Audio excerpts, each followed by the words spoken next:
South Africa yonke babukeli emakhaya okhulumayo ufohla bevalile asithwaleni madoda kwinombolo ka076 026 5726 noma 064 847 3110. Namuhla sizokhuluma indaba emqokwa kubantu emakhaya ababukela lolu hlelo njengamanje. Ngiyanibingelela nonke babukeli emakhaya. Sizokhuluma indaba yanansi indoda la esikhuluma ngayo. Kunanansi indoda la eyaziwa ngokuthi isigubhu, abanye bathi igona.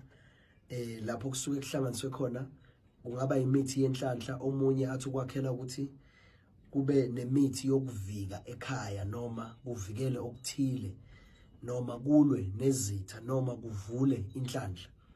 La lesi ngisiphethe namuhla esabantu lesi abamabhizinisi amancane noma amabhizinisi asathuthuka. La mangabe senza lo msebenzi lo noma senza lo siko lo, kunezinto ezithile ongayithinti noma ongayisebenzisi uma sizokulungisela lo msebenzi. Uneyinsuku uzilela wona, ngaba insuku ezisikhombisa depending ukuthi wena lokho ozokuthatha kuqondene nani noma ufuna kuzophakamisa ini ekhaya.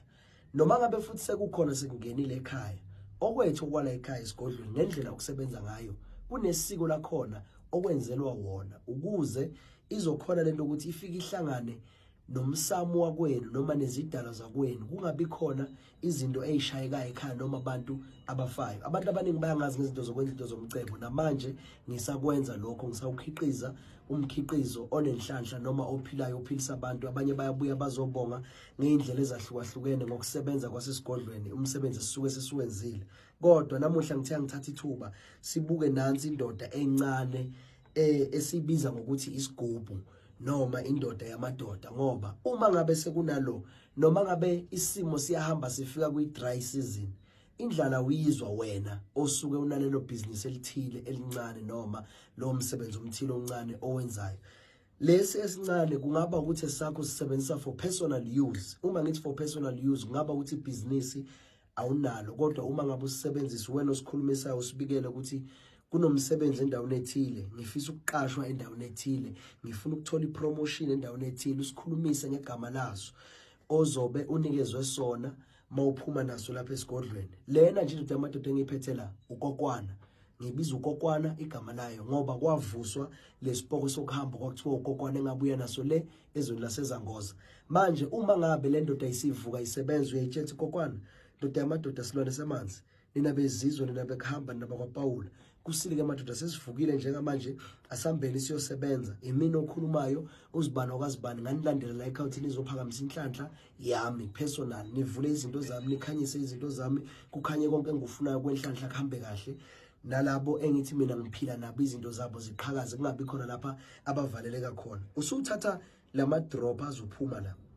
Now wathi nje nto kathathe emanzini ogeza ngawo, akusiyo into oyenza njalo. Imini engizokutshela imigomo yala ekhaya ukuthi ukwenza nini kanjani. Akusinto ekuphoqelekile ukuthi wehle wenyuka uhamba nayo njalo, no, akuphoqelekile. Kuloko kunendlela yakhona uku-operateisa ngayo, nangendlela yakhona ukuhloniphisa ngayo, nangendlela yakhona futhi ohambisa yonke imithetho yakhona. Size sixhumane ukuthi ke lo nduku le uzofike wenze kanje, ukuhlanganise nezidalo wenze kanje kanje kanje kanje. Akufi muntu ekhaya, this for the personal use, okwenhlanhla yakho. Ngoba abanye abantu ufika ubageza umuntu umgezele inhlanhla, lo muntu akutshela ukuthi mkhulu ngigezile, but lento ongenze yona ingilaste only for 5 months or 6 months ungigezile. So njengamanje sengifuna into ezoba isekele, ezoba i-backup, engizoba ne-showcase ukuthi noma ngabe kuthiwa ngihamba isikhathi eside kangakanani angibuyele ezinyangeni, ngiyazi ukuthi ukhona umangqongqoza wami kokwane engimthintayo, engimbizayo, ngimbiza ngegama Sabelo, ukhuluma nami emaphusheni ebusuku ngilele, angithayimise kubantu abalwa nami, angithayimise kubantu abangizondayo, angithayimise kubantu abafuna ukuzongihlasela. Nangu kokwane ikhona indoda yamadoda. Sesiyabuya size kulabo bebhizinisi. Kulowe business uma ngaba azothatha le ndoda ukokwane, kungaba ukuthi uthatha ukokwane noma uthatha amazungwane, mabili lamadoda ngokwehlukahlukana kwawo. Mangabe isizokwenza ibhizinisi sekungokunye lokho, ufike le businessini uyibike ngendlela engizokutshela ngayo, ufike ungishisele impepho wenze ngale ndlela engizokutshela ngayo. Uma ngabe sesisigodlweni akukho engizokuveza la ngoba wena uthanda izindaba. Ongidingayo uzongifonela kwinombolo 076 026 5726 076 026 5726 noma kwinombolo ka064 847 3110. Esigodlweni esikhulu kwaMhlaba yalingana kwafohla bevalile asithwaleni madoda. Na indaba esikuyo ekakokwane uMazungwana. Mabili amadoda enginawo asemancane asebenza ngokuphakamisa abantu ngezinto ezingenabo ubungozi. Angisebenzisa into ehlabako.